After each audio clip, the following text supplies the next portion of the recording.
प्रदेश के मुख्यमंत्री योगी आदित्यनाथ ने आज अवैधनाथ महाविद्यालय का लोकार्पण किया। इसके साथ ही उन्होंने ब्रह्मलीन महंत अवैधनाथ की प्रतिमा का अनावरण भी किया। इसके बाद मुख्यमंत्री योगी आदित्यनाथ प्राचीन काली मंदिर के जीर्णोद्धार कार्यक्रम में पहुंचे थे, जहां उन्होंने शिलापट का अनावरण कर मंदिर के सुंदरीकरण का जो कार्य था उसको संपन्न किया।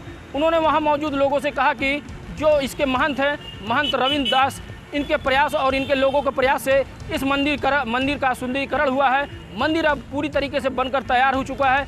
एक समय था सैकड़ों वर्ष पुराने इस मंदिर में छिन्न भिन्न व्यवस्था थी, मंदिर जर्जर हो चुका था। हालांकि अब मंदिर की भव्यता दूर से ही दिखाई देती है। अब भक्त आकर यहाँ पे पूजा अर्चन कर अपने मन्नतें मांग कर अपनी मुरादों को पूरा कर सकते हैं। इसके साथ ही वहाँ मौजूद उन्होंने लोगों से जो नवरात्र का पर्व है इसको शुभकामना दी। उन्होंने प्रदेश वासियों को नवरात्र और दशहरा के साथ साथ छठ पर्व की शुभकामना दी और कहा कि आने वाला नवरात्र छठ पर्व सभी को कुशल मंगल बनाए और सभी निरोग रहें। इसके साथ ही प्रदेश वासी जो हैं वो पूरी तरीके से संपन्न रहें और उन्होंने वहाँ मौजूद लोगों से कहा कि भाईचारगी बढ़ाते हुए एक दूसरे का सहयोग करें और मिलजुल कर रहें। तो बहुत अच्छा काम है। वैसे भी नवरात्रि का आयोजन है। आज शारदीय नवरात्रि की महाअष्टमी की तिथि है। जगतजननी मां भगवती के अनुष्ठान की तिथि है। यह कालीबाड़ी के मंदिर में बाबा ने सभी देव विग्रहों की स्थापना भी करवाई है। तो स्वाभाविक रूप से शारदीय नवरात्रि के अवसर पर मंदिर के जीर्णोद्धार के कार्य को पूरा होना यह न केवल धार्मिक जगत के लिए बल्कि यह मंदिर सेवा के अनेक कार्यक्रमों के साथ। एएनबी न्यूज के लिए गोरखपुर से गोविंद कुशवाहा।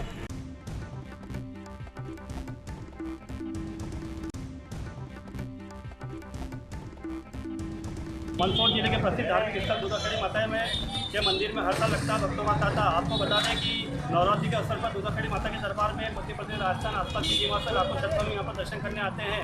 यहाँ की विशेषता है कि लकवे जैसी गंभीर बीमारी माता रानी के दर्शन करने एवं उनकी परिक्रमा करने माता से दूर हो जाती है। यह पंचमुखी माता जी जिनके स्तंभों पर अखंड जोत से जलती रहती है। माता जी नवरात्र में 9 दिन तक अपने भक्तों को नए नए रूप में दर्शन देती है।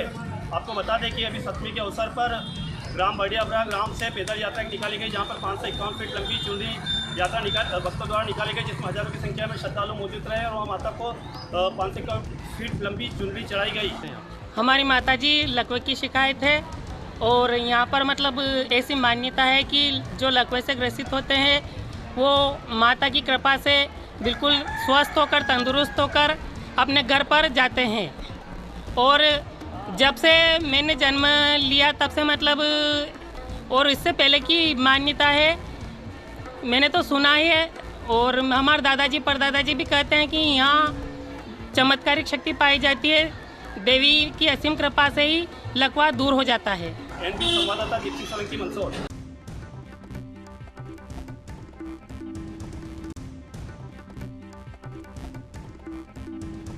उज्जैन में जहाँ एक तरफ तो नवरात्रि का पर्व धूमधाम से मनाया जा रहा है, माता की आराधना की जा रहा है, वहीं उज्जैन में गढ़कालिका के पास स्थित विष्णु चतुर्शिका है, जहाँ भगवान को 12 तालों में बंद कर रखा है। और ये आज से नहीं बंद कर रखा है, ये सालों साल पुरानी परंपरा चली आ रही है, जिसमें भगवान विष्णु को इस तालों में बंद कर रखा है। और ये गढ़कालिका से कुछ दूरी पर ही मंदिर स्थित है, जहाँ पर श्रद्धालु दर्शन करने भी आते हैं। वहीं हम बता दें यहाँ पर कि ये मंदिर को बंद करने का प्रमुख कारण ये रहा है कि ये एक ऐसी मूर्ति है जो एक पत्थर पे बनी हुई है और परमार कालीन वंश की है, जिस पर एक ही पत्थर पे चारों तरफ से भगवान कृष्ण और के पूरे परिवार को दिखाया गया है। और इतनी दुर्लभ मूर्ति है, पूरे विश्व में एक ही मूर्ति मानी जाती है जो यहाँ पर विराजमान है। और वहीं हम बता दें यहाँ पर जो यहाँ के पुजारी हैं, सिर्फ वो ही ताला खोलकर मंदिर के अंदर दर्शन करने और पूजा पाठ करने के लिए जाते हैं। हम जानते हैं पूरे मूर्ति का इतिहास क्या है और पूरी इस मूर्ति की पूरी वस्तुस्थिति क्या है। जैसा कि अपन उज्जैन के सबसे प्राचीन गढ़कालिका क्षेत्र में खड़े हुए हैं, यहाँ पर पुराने समय में ऐसी मान्यता है और इतिहासकारों ने बताया है कि सम्राट विक्रमादित्य का शासन यहीं से संचालित होता था। यहाँ पर कालिदास की आराध्य देवी माँ गढ़कालिका है और उन्हीं के समीप में एक विष्णु चतुष्टिका नाम का सबसे प्राचीन स्थान है। यहाँ पर उसकी विशेषता है कि ये क्षेत्र वैसे तो भगवान श्री कृष्ण की शिक्षा स्थली भी रहा है। भगवान श्री कृष्ण यहाँ पर बाल रूप में आते भी थे और उसी रूप में वो यहाँ पर विराजमान होकर के अपने भाई के साथ में कृष्ण बलभद्र के रूप में विराजमान हुए। यहाँ विष्णु चतुष्टिका के रूप में आप देखेंगे कि यहाँ 4 प्रतिमाएं एक साथ स्थापित है। मध्य में भगवान बलराम हैं, जिनको बलभद्र के नाम से जाना जाता है। उनके सीधे हाथ पे उनके भाई श्री कृष्ण, उनके सीधे हाथ पे कृष्ण के पुत्र प्रद्युम्न और उनके सीधे हाथ पे प्रद्युम्न के पुत्र संकर्षण अर्थात अनिरुद्ध। यहाँ पर जो प्रतिमा आप देख रहे हैं परमार कालीन बताई गई है और इसकी विशेषता यह है कि 9वीं से 10वीं शताब्दी के मध्य इसका निर्माण माना गया है और यह प्रतिमा एक ही पत्थर पर एक साथ उकेरी गई है। इसमें कहीं पर भी बीच में जोड़ नहीं है और सबसे बड़ी विशेषता यह है कि इनके हाथ में जो आयुध है, जो अस्त्र शस्त्र है, जिसमें शंख चक्र पद्म गदा इत्यादि, उनको जब हम बजाते हैं उन पे टंकन किया जाता है तो उनमें से नाद उत्पन्न होता है, सारे गा म पध निसा। यही इस प्रतिमा को सबसे अद्भुत मान्यता दिलाती है।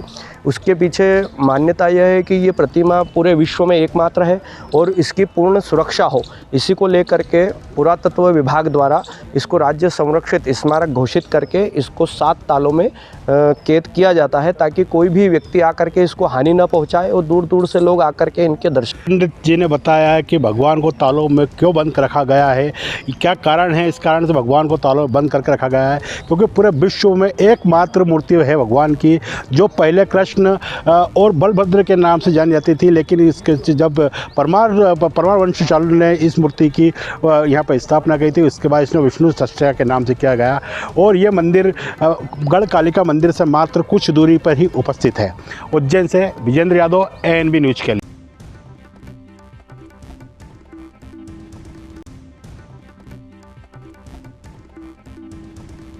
बिजनौर में जजी चौक से SP व DM ने मतदाता जागरूकता रैली को हरी झंडी दिखाकर रवाना किया।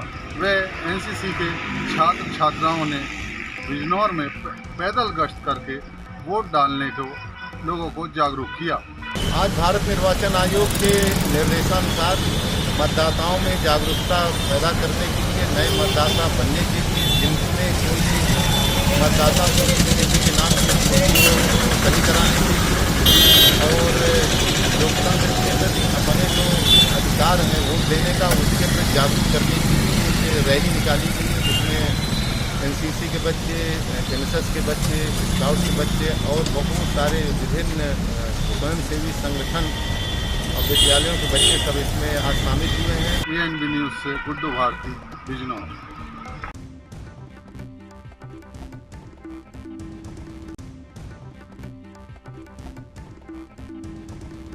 भारत एक धर्मनिरपेक्ष और पंथ निरपेक्ष देश है और यहाँ पर सभी धर्म के लोगों का आदर किया जाता है और उनको ये समानता दी गई है कि वो अपने धर्म का प्रचार प्रसार कर सकें और जो है, लेकिन वहीं पर एक यह भी कहा गया है कि किसी को भी अपने धर्म के प्रचार के लिए बलपूर्वक और प्रलोभन के साथ नहीं करना है। लेकिन आज अमेठी जनपद के संग्रामपुर थाना क्षेत्र के भुसहरी गांव में एक मामला देखने को मिला है। एक वीडियो वायरल हो रहा है जिसमें एक युवक के द्वारा जो है ईसाई धर्म का प्रचार प्रसार करते हुए और कुछ महिलाओं को जो है प्रलोभन देते हुए बताया जा रहा है। यह वीडियो जो है वायरल हुआ और वहीं पर जो है एक युवक की बाइट भी वायरल हुई है जिसमें वो कह रहा है कि इस व्यक्ति के द्वारा जो कि चंडीगढ़ में रहता था वहाँ से आकर यह अपने ईसाई धर्म का प्रचार प्रसार कर रहा है।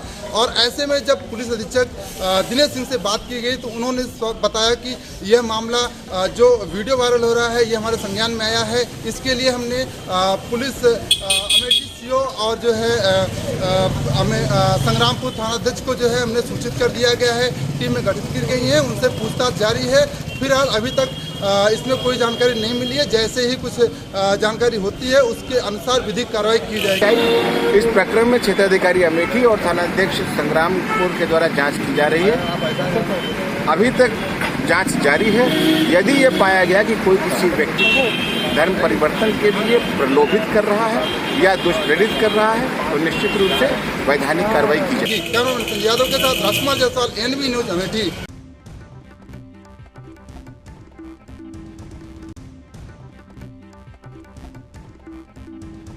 गाजियाबाद की पुलिस ने आज बंटी और बबली को गिरफ्तार कर लिया है। आपको बताते चले कि इन्होंने अब तक ऐसी धोखाधड़ी की कई वारदातों को अंजाम दिया है, जिससे कि अब तक कई लोग इनका ठगी का शिकार हो गया है। पीड़ित महिला की शिकायत पर गाजियाबाद की पुलिस ने आज इसको गिरफ्तार कर लिया है।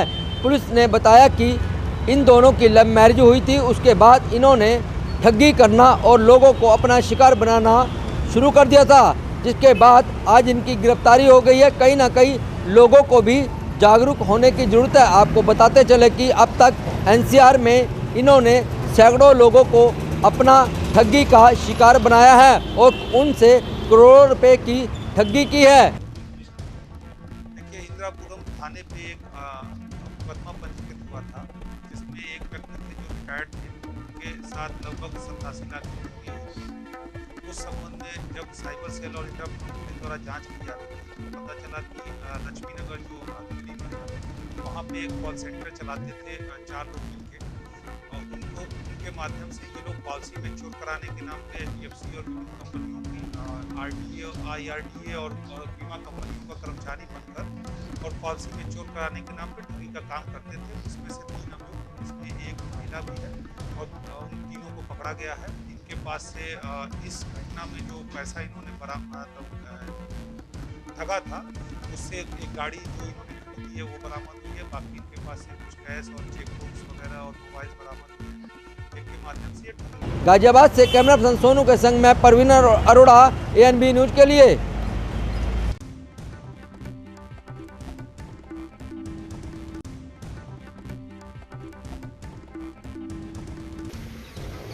मथुरा जनपद की कोसी पुलिस को एक बहुत बड़ी सफलता हासिल हुई है।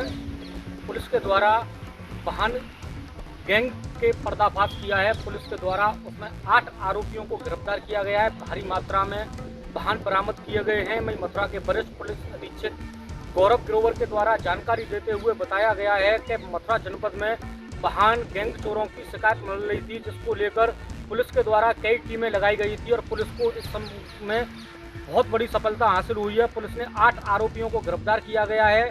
उनके कब्जे में से भारी मात्रा में वाहन बरामद किए गए हैं। मोटरसाइकिल, कार हैं, 4 पहिए वाहन हैं, उनको बरामद किया गया है और पुलिस के द्वारा सभी कार्रवाई की जा रही है और 8 आरोपियों को पुलिस के द्वारा जेल भेजा जा रहा है। बाकी आरोपियों की तलाश में पुलिस जुट गई है। देखिए, ये जनपद मथुरा के थाना कोसी क्षेत्र में सूचनाएं मिल रही थी कि एक अंतर्राज्यीय गैंग है जो यहाँ पर ऑपरेट कर रहा है। NCR क्षेत्र से 4 पहिया गाड़ियाँ चुराता है और यहाँ पर शो के माध्यम से उसको कटवाया जाता है। उसके जो पार्ट्स हैं वो ब्लैक मार्केट में बेचे जा रहे हैं। इसी सूचना पर कोसी पुलिस द्वारा कार्रवाई की गई है, जिसमें एक अंतर्राज्यीय गैंग के 8 मेंबर्स को अरेस्ट किया गया है और इनके पास से 5 4 पहिया गाड़ियाँ जो कि चोरी की थी और कटवाने के लिए लाई गई थी वो बरामद हुई हैं। 2 अधकटी गाड़ियाँ बरामद हुई हैं और इसके साथ साथ 21 गाड़ियों के जो पार्ट्स हैं, रेडिएटर या जो अन्य पार्ट्स हैं वो बरामद। मथुरा से रिंकू शर्मा, ANB न्यूज।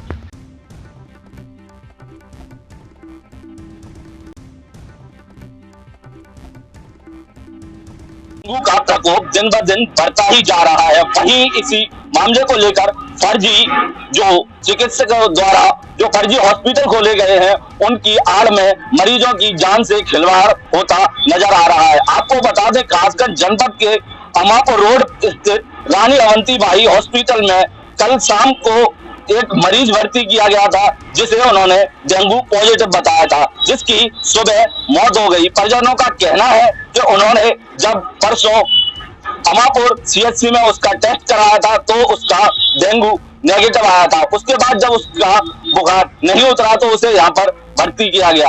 डॉक्टरों की लापरवाही के चलते परिजनों ने आरोप लगाया है कि उसकी मौत हुई है। उसी के बाद अगर बात की जाए तो आए दिन ऐसे मामले कासगंज जनपद में होते रहते हैं, मगर स्वास्थ्य विभाग अपनी नींद सोता रहता है। बात अब देखना होगा स्वास्थ्य विभाग कब अपनी कुंभकर्ण नींद से जागता है और इन फर्जी हॉस्पिटल संचालकों पर कब शिकंजा कसता है, ये देखने वाला समय बताइए। लापरवाही है साहब पूरी और मरीजों से लूट कर रहे हैं कि वहाँ डेंगू निकला ही नहीं था, यहाँ डेंगू निकाल दिया गया। लूट मार कर रहे हैं मरीज, बिल्कुल लूट मार। कासगंज से ANB न्यूज के लिए मैं अतुल यादव।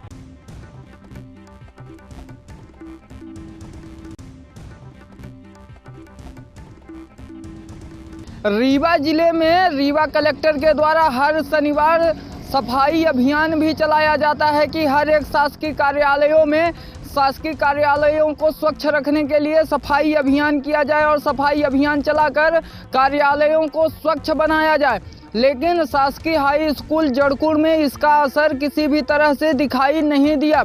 वहीं स्कूल प्रशासन की यह कोई पहली लापरवाही नहीं है, इससे पूर्व भी स्कूल प्रशासन की कई लापरवाहियां सामने आ चुकी हैं। शासकीय हाई स्कूल जड़कुड़ में 5 अक्टूबर को कुछ चोरियां हुई थी।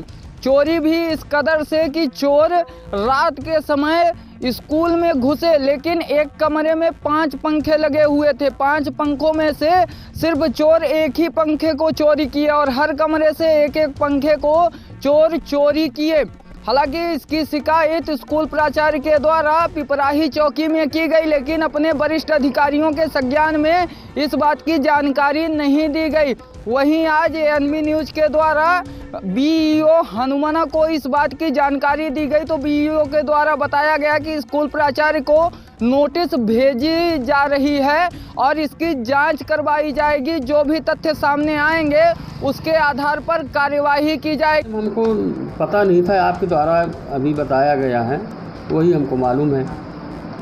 सर गंदगी भी देखी गई है, अब उसकी जांच करवाएंगे और दोषी खिलाफ कार्रवाई हम जरूर करवाएंगे। सर स्कूल से कुछ पंखे चोरी गए हैं, क्या उसकी जानकारी आपको दी? नहीं, कोई जानकारी हमको नहीं है।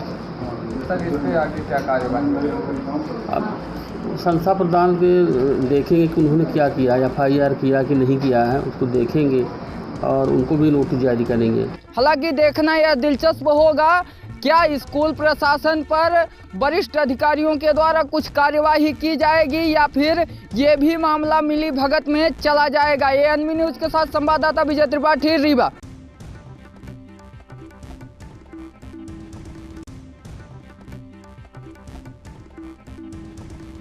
स्वच्छता अभियान के नाम पर लाखों रुपए खर्च करने वाली नगरपालिका की ज़मीनी हकीकत उस वक्त सामने आई जब शहर के कई वार्डों में गंदगी का और कचरे का अंबार लगा देखा गया। कई जगह पानी का भराव भी देखा गया, जो कहीं ना कहीं बीमारियों को लेकर खतरा उत्पन्न करता है। शहर में डेंगू के मरीज भी लगातार मिल रहे हैं। इस तरह गंदगी शहर में जो फैली हुई है उससे कहीं ना कहीं बीमारी का खतरा भी मंडरा रहा है और नगरपालिका द्वारा उन वार्डों के सफाई तो नहीं की जा रही, लेकिन स्वच्छता अभियान के नाम पर लाखों रुपए खर्च कागजी तौर पर जरूर किए जा रहे हैं। लगातार अधिकारियों के संज्ञान में लाने के बाद भी इन जगहों से अभी तक सफाई नहीं हो पाई है। क्या नगरपालिका इतनी लापरवाह है जो लोगों के स्वास्थ्य के साथ खिलवाड़ कर रही है, जानकर भी उस कचरे और गंदगी को वहां से साफ नहीं कर रही, जो कि बीमारियों के खतरे को लेकर अपना एक खतरा बना हुआ है। अब देखना ये है कि नगरपालिका इस कचरे को कब तक साफ कराती है। कैमरामैन शाकिर के साथ एएनबी न्यूज़ के लिए जकी खान की रिपोर्ट।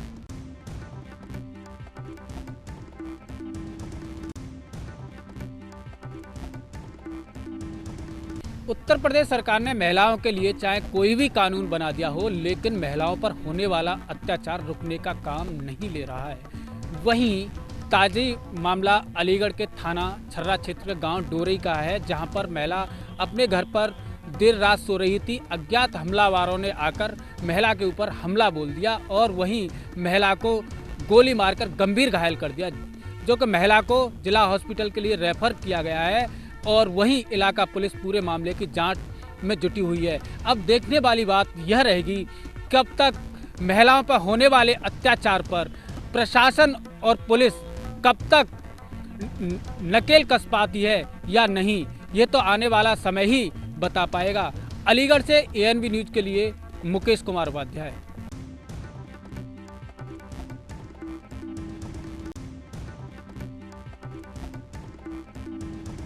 राष्ट्रीय अध्यक्ष व उत्तर प्रदेश के पूर्व मुख्यमंत्री अखिलेश यादव की विजय रथ यात्रा हमीरपुर रात्रि विश्राम के बाद कुरारा पहुंचकर अखिलेश यादव ने भारी जनसभा को संबोधित किया और इसके बाद में वो जालौन के लिए रवाना हुए। आपको बता दें कि समाजवादी पार्टी ने बुंदेलखंड में इस रोड शो के जरिए खोए हुए जनाधिकार की तलाश में है और आपको बताते हैं कि पिछली बार विधानसभा चुनाव में 19 सीटों में से समाजवादी पार्टी ने एक भी सीट नहीं जीत पाए थे और समाजवादी पार्टी इस शो के माध्यम से खोए हुए जनाधार को वापस लाने की पूरी कोशिश करेगी। और आपको बता दें कि जिस तरह रोड शो जो बीड़ी खत्म हुई है वो अन्य दलों की नींद उड़ाने वाली है। हमीरपुर के अपनी पार्टी के नेता कार्यकर्ता, हमीरपुर की जनता का मैं धन्यवाद देना चाहता हूँ।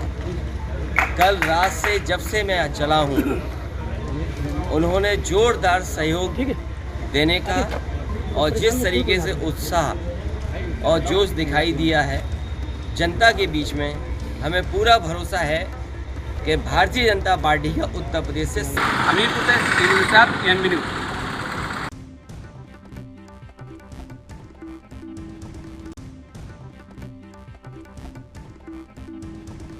जैसे कि हम बात कर लें आने वाले विधानसभा चुनाव की, तो विधानसभा चुनाव नज़दीक आते ही लगातार राजनीतिक पार्टियों में हलचल देखी जा रही है।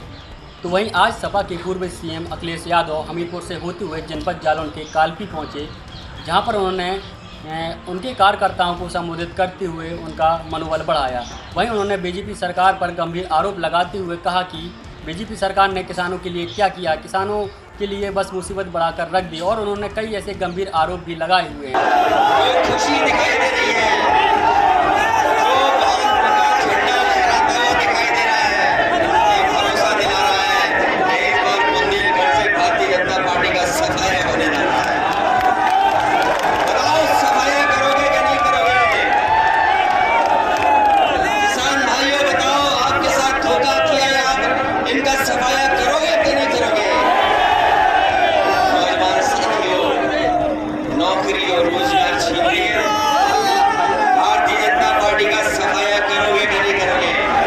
NB news मंगराजपुर Jalaun.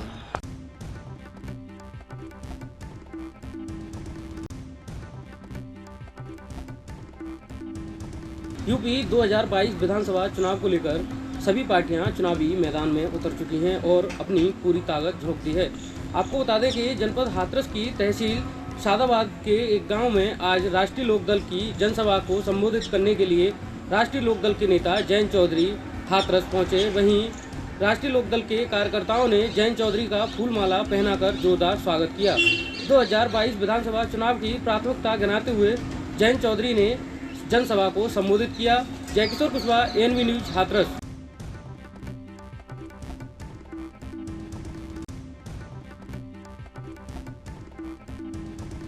सूबेदार जसविंदर सिंह श्रीनगर में आतंकवादियों से लोहा लेते वक्त शहीद हो गए। आज हम उनके गांव मान्ना में शमशान घाट में, जो कि उनका रीति रिवाजों के साथ उनकी देह को संस्कार किया गया, जबकि इसमें जो कि मंत्री और कपूरथला के विधायक और कैबिनेट मंत्री राणा गुरजीत सिंह और सुखपाल सिंह खैरा और साबका जो कि फौजी भी पहुंचे हुए थे। वो गांव में बहुत नमी की लहर है। कैमरामैन ब्लेर के साथ सुनील गोगना, एएनबी न्यूज़ कपूरथला।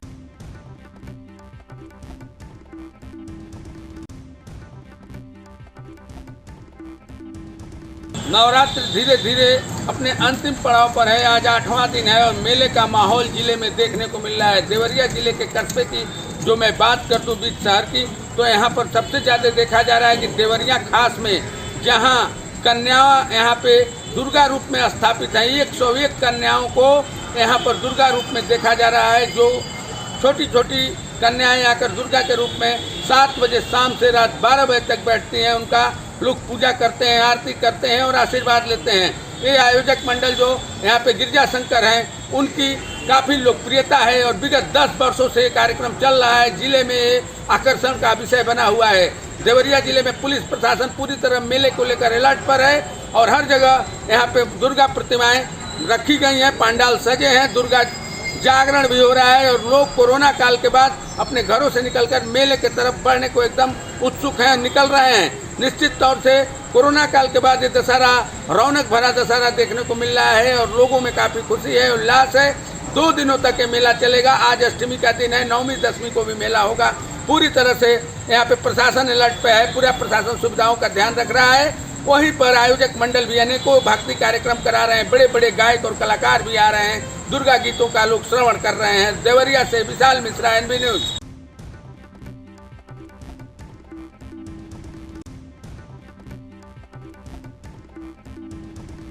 सरकार किसान और व्यापारी की बात करती है, लेकिन यहाँ आप देख सकते हैं नगर पालिका हाटा का यह राष्ट्रीय राजमार्ग का यह सर्विस लेन है, जहाँ पे दूर दराज ग्रामीण अंचलों से आए किसान अपना जो ये केला है और तमाम चीजें हैं यहाँ सड़क पे रख के बेचने पे मजबूर हैं। तो वही यहाँ व्यापारी सड़क पे जो राष्ट्रीय राजमार्ग का सर्विस लेन है उस पे रख के बेचने पे मजबूर हैं। सरकार भले किसान और व्यापारियों की बात करती हो, लेकिन ये किसान और व्यापारी अपनी दुर्दशा पर आंसू बहाते नजर आ रहे हैं, जिसके वजह से यहाँ जो राहगीर हैं वो जाम की समस्या से जूझते रहते हैं। इस पे न तो किसी जनप्रतिनिधि की नजर है और न ही किसी अधिकारी की। अब देखना यह है कि हाटा नगर पालिका में यहाँ मंडी कब तक स्थापित होती है और इन किसान और व्यापारियों की समस्या कब दूर होती है। Govind Patel, ANB news, Kushinagar.